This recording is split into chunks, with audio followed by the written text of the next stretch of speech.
Max and the guardian of the Kingdom of Sparkles.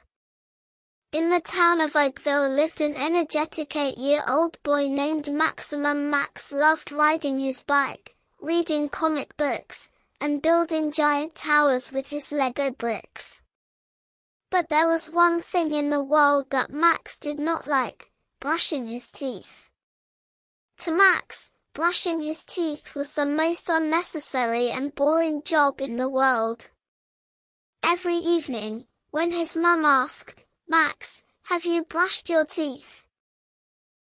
Max would go to the bathroom, turn on the tap, wet the brush, but wouldn't touch his teeth with it.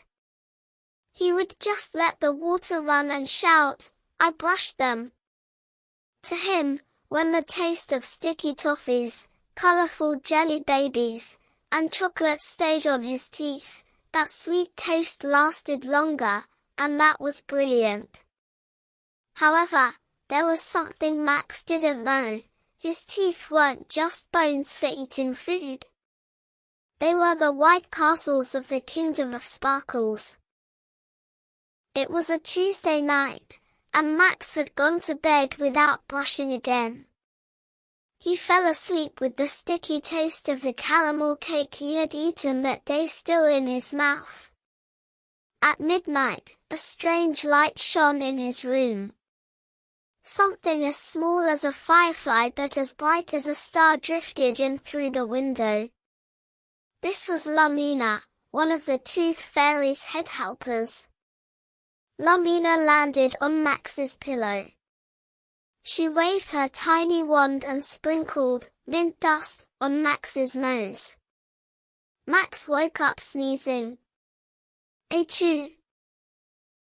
When he opened his eyes, he saw the tiny fairy fluttering in front of him.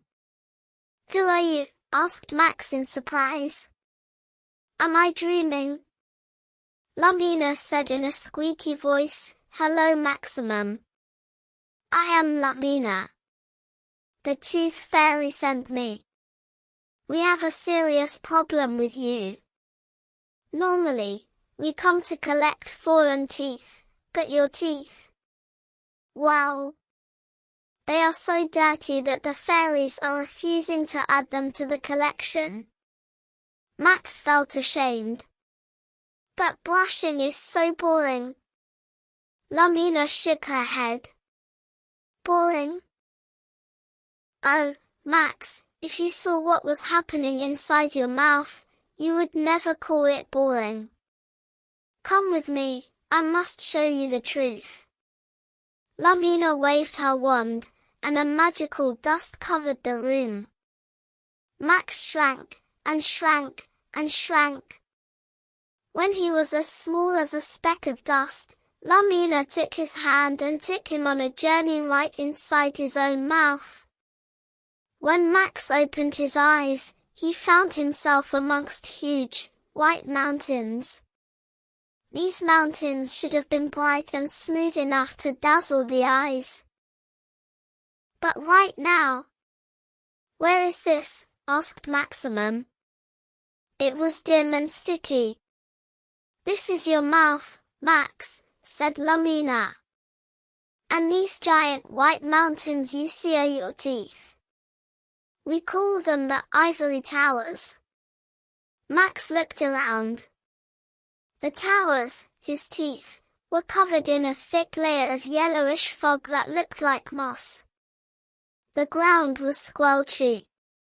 Giant chunks of the crackers and sweets he had eaten that day stood like boulders everywhere. And worst of all, there were tiny, green, slimy creatures moving in the shadows. They were holding pickaxes and shovels. "Who are they?" whispered Max in fear. "They are the sugar monsters, the decays," said Lumina sadly. "Because you didn't brush your teeth, they have set up camp here. Look at what they are doing." Max looked closely. The monsters had got between his teeth and were chipping away at those beautiful white towers with their pickaxes. Crack! Crunch! They were pouring black, smelly mud into the holes they dug. One monster shouted, "Woohoo! It is very soft here. Let's make a cave." Max felt his own toothache. He wanted to shout, "Stop," but no sound came out. "They are destroying the towers," said Maximum. "Why is no one stopping them?"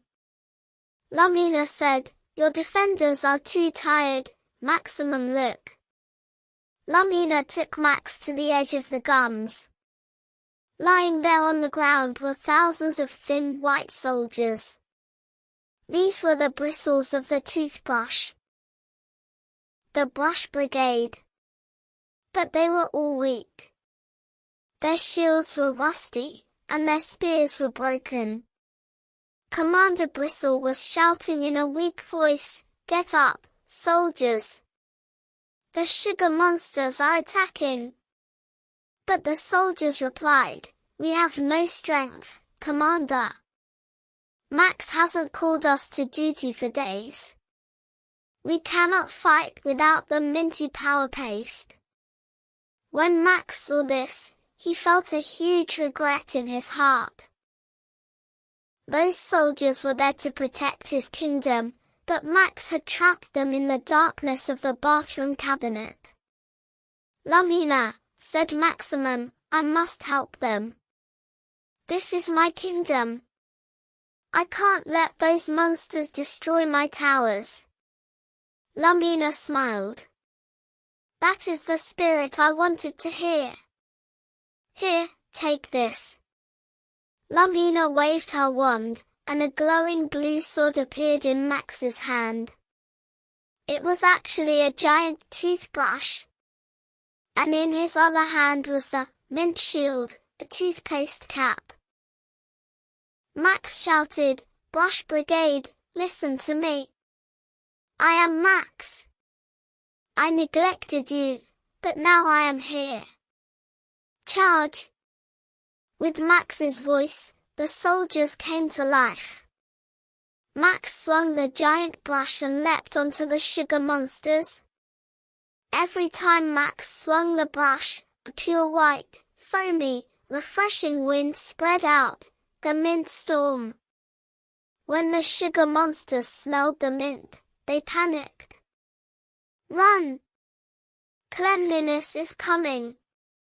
We can't stand the cleanliness," they screamed as they scattered. Max used the sweep, roll tactic to clean out the stubborn monsters hiding between the molars, the back valleys. The Brush Brigade followed him, cleaning up the remaining crumbs. The battle was tough. Especially the yellow fog behind the canine teeth was very thick. Max got tired, his arms ached. "Don't give up, Max," said Lumina. "Every brush stroke is a victory. Up and down, round and round." With one last burst of strength, Max climbed the wisdom tooth tower right at the back and scrubbed away the Sugar King, a giant chocolate stain, with his brush. The sugar monsters cried, "It is not safe here anymore. The clean boy has woken up, and slid away into the depths of the mouth, down the throat." Victory and the sparkling kingdom. When the battle was over, the Ivory Towers were unrecognizable. That yellow fog was gone, replaced by a dazzling, pearly white shine. The ground, the gums, had turned a healthy pink. The whole place smelled of fresh mint. Max touched the surface of his tooth. It was no longer rough, but slippery like an ice rink. Commander Bristle and the Brush Brigade saluted Maximum. "Thank you, King Max," they said. "If you call us to duty every day, we will protect this kingdom forever." Lumina came to Maximum. "You did a great job, Maximum. Look how your towers are shining." One day, when one of these teeth falls out, the tooth fairy will be proud to take it and put it in the best part of her castle. But until then, it is your duty to protect them. I promise, said Maximum, every morning and every evening. When he opened his eyes, he was in his own bed. The morning sun was filling his room. Was it all a dream? Max checked the taste in his mouth. That sticky, bad taste was gone, but there was still a little bit of roughness. He jumped out of bed immediately. He ran to the bathroom. His mum heard noises coming from the bathroom while making breakfast in the kitchen. Swish. Scrub. His mum opened the door a crack. Max was standing on his stool, looking at his reflection in the mirror, brushing his teeth with great seriousness. Not just the front, the back, the sides, his tongue.